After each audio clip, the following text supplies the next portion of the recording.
Hello guys, आज हम बात करेंगे हैमिल्टन जैकोबी इक्वेशन की कि हैमिल्टन जैकोबी इक्वेशन होती क्या है बेसिकली। सो हम बता देते हैं इसमें क्या लिखा है। मैंने लिखा है कि Hamilton Jacobi equation is particularly useful to identify the conserve quantities में लिखते थे कि एग्जाम्पल लेते थे कि एनर्जी हमारी कंजर्व होती है, मोमेंटम कंजर्व है, लीनियर मोमेंटम कंजर्व है, ऐसी चीज़ लिखते थे। तो उसके लिए हैमिल्टन जैकोबी इक्वेशन आइडेंटिफाई करने के काम आती है। और हैमिल्टन जैकोबी इक्वेशन जो होती है वो हमें बताती है, रिप्रेजेंट करती है कि किसी पार्टिकल के साथ, किसी वेव के साथ जो मतलब कोई वेव बना हुआ है उसमें जो पार्टिकल्स होते हैं उसको वो आइडेंटिफाई कर देती है, उसको रिप्रेजेंट करती है। ठीक है, अब the Hamilton equation of motion for canonical variation.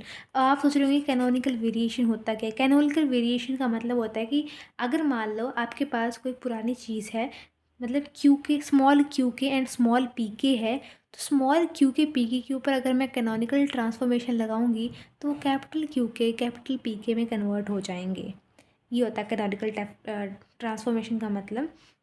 So variable दिए Q I and P I. In variable के लिए हमारे पास कैनोनिकल ट्रांसफॉर्मेशन जो बनेगी वो बनेगी पी डॉट के, ये तो याद करना पड़ेगा, तो रिजल्ट है भाई जी। P dot K is equals to minus H curl Q K, Q dot K is equals to curl H curl P K. So इन दोनों को फर्स्ट इक्वेशन मान लो।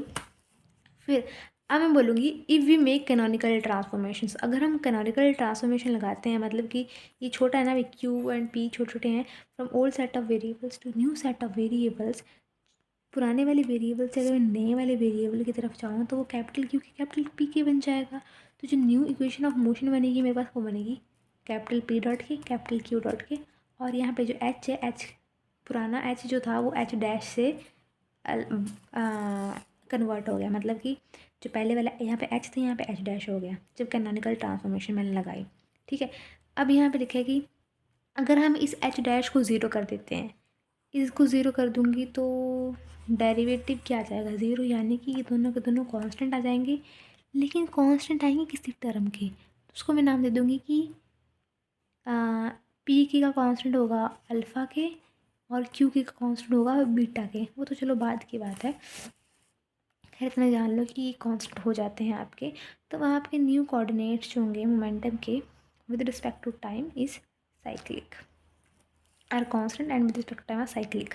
अब इतना सब कुछ लिख दिया। अब मैं यहाँ पे इंट्रोड्यूस करूँगी कि एच डैश में बता रही थी मैं आपको ऊपर कि यहाँ पे एच डैश है, तो इनमें आपस में एक रिलेशन भी होता है। तो जो रिलेशन होता है वो एक्चुअली वो ये रहा कि हमारे पास रिलेशन बनता है H dash is equals to H plus curl F Y curl T. ये याद करना पड़ेगा। अगर मैं एच डैश को ज़ीरो कर देती हूँ तो क्या जाएगा, zero is equals to H plus curl F Y curl T. अब हमने एक चीज़ बताऊँगी मैं आपको, अगर आप स्टार्टिंग से पढ़ते आ रहे हो इस चैप्टर को तो आपको समझ आता जाएगा, लेकिन अगर जिन्होंने याद करना है तो वो भी देख लो। मैंने भी ऐसे पढ़ा, मैंने पीछे का नहीं पढ़ा था।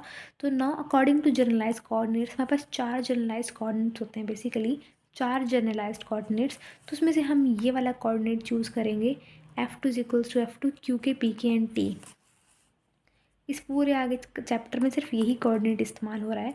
ठीक है, तो पिछला पढ़ाना इज़ नॉट इम्पॉर्टेंट। सो यहाँ से तुमने क्या करना है, पार्शियली डेरिवेट कर देना है। पार्शियल डेरिवेट कैसे करेंगे, देखो तुमको पी के एंड क्यू के की वैल्यू चाहिए।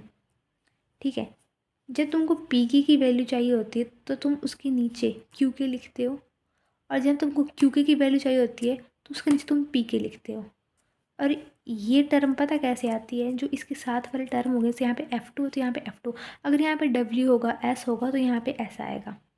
ठीक है, ये तुमको याद रखना है, ये बहुत ज़रूरी है कि अगर तुमको बोला जाए कि तुमने निकालना है क्यू के, तो क्यू के क्या होगा, पहले ये लिखूँगी जो सबसे ऊपर है, और नीचे क्यू के नहीं लिखा जाएगा, इसके अपोजिट वाला, मतलब इस तरह से। ठीक है, अब ये जो मेरे पास वैल्यूज़ आई, अब इनको भरना है हमने। ठीक है, तो जो एच है एक्चुअली में हमारे पास एच वो है Q K P K and T, मतलब खुला करके मैंने अब लिखा कि एच मेरे पास ये होता है। ठीक है, एंड एफ़ का मैंने F2 बना दिया, यहाँ पे भी एफ़ का F2 हो गया। ठीक है, अब जो तुमने वैल्यूज़ निकाली ना, पी के क्यू की भर दो। अब आप सोच रहे हो कि मैंने सिर्फ पी के की भरी, क्यू के की क्यों नहीं भरी, क्योंकि क्यू जो हमारा कैपिटल है यहाँ पे। आप सोच रहे होंगे यहाँ पे क्यू कैपिटल क्यों आया भाई। देखो क्यू कैपिटल इसलिए आया क्योंकि यहाँ पे जो आपका पी होगा वो कैपिटल पी है, क्योंकि यहाँ पे दिखाया नहीं है लेकिन कैपिटल पी है यहाँ पे, तो उसकी वजह से यहाँ पे कैपिटल क्यू आया है। अब सोच रहे हो कैपिटल पी तो यहाँ पे कैपिटल पी क्यों नहीं आया, इसमें कंसेप्ट में उल्टा है। तुमको निकालना है, अब देखो तुमको पी के निकालना है, तुम कैपिटल पी के नहीं लिख सकते, तुम स्मॉल पी के ही लिख सकते हो। और कर्ल F2y कर्ल क्यू के यहाँ पे भी छोटा होगा, लेकिन जब तुम क्यू के निकालोगे तो वो कैपिटल में आएगा। ये चीज़ है, कंसेप्ट है, देख लेना। अब यहाँ पे हमारे पास क्या आ गया, अब यही चीज़ को मैं यहाँ पे लिखूँगी, ठीक है। अब मैं इसको क्या करूँगी, टाइम डेरिवेटिव निकालूंगी। कैसे निकालूंगी टाइम डेरिवेटिव, देखो curl F2 curl T is equals to summation लगा दी के इज इक्वल्स टू 1 से लेके n तक। अब कैसे निकालते हैं, कर्ल F2 पहले, सबसे पहले कर्ल F2 फिर क्यू के फिर इसका टाइम डेरिवेटिव क्यू डॉट के प्लस ये समीशन फिर से कर्ल F2 कर्ल पी के और इस पी के का टाइम डेरिवेटिव प्लस समीशन के इज इक्वल्स 1 से लेके n तक। यहाँ पे आ जाएगा curl F2 upon curl T, और टी का टाइम डेरिवेटिव वाई लिखना है, क्यों विद रिस्पेक्ट टू टी कर रहे हैं तो वो तो 1 हो जाएगा टाइम डेरिवेटिव, ठीक है। अब ध्यान देना, कर्ल F2y कर्ल क्यू के की वैल्यू तुम लोगों ने निकाली हुई है। Curl F2y curl Q K is your P के, तो यहाँ पे आ जाएगा समीशन पी के क्यू डॉट के plus curl F2 curl P के। अब आप सोच रहे हो यहाँ मैं क्यू के लिखूँगी, बिल्कुल भी नहीं। देखो हमारे पास जो पी डॉट के है वो ज़ीरो है, P dot K is zero, तो यहाँ पे ज़ीरो आ जाएगा। और curl F2 curl T is equals to minus H. कैसे, देखो ये कर्ल F2 कर्ल टी है तो इसको इस तरफ ले जाऊंगी तो माइनस एच ही बचेगा, तो यहाँ पे माइनस एच।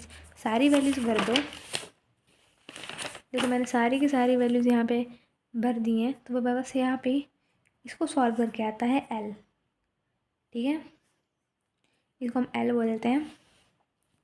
एंड इसको जब मैं इंटीग्रेट कर दूँगी तो ये डिफरेंशिएशन का साइन निकल जाएगा, एल डी टी आ जाएगा, और एल डी टी हमारे पास एस के बराबर होता है, और ये एस ही हमारे पास वेरिएबल फंक्शन होता है, ठीक है।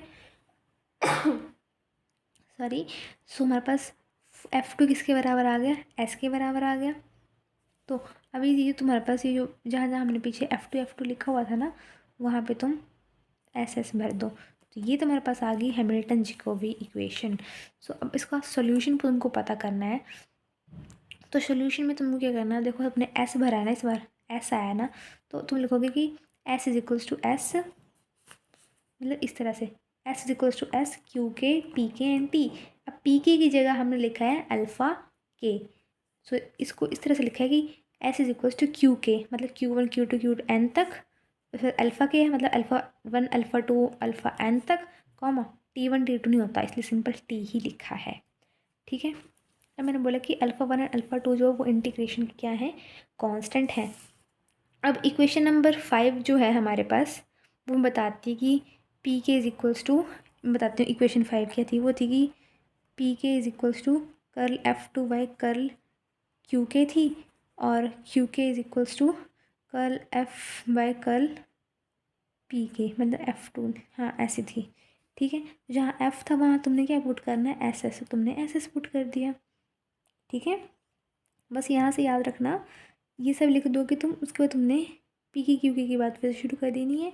और पी को मैंने बोलता कि पी के अल्फ़ा के होता है, क्यू के बीटा के होता है, तो यहाँ पे तुम्हारे पास क्या आ जाएगा, क्यू के की वैल्यू क्या है, ये रही, ठीक है।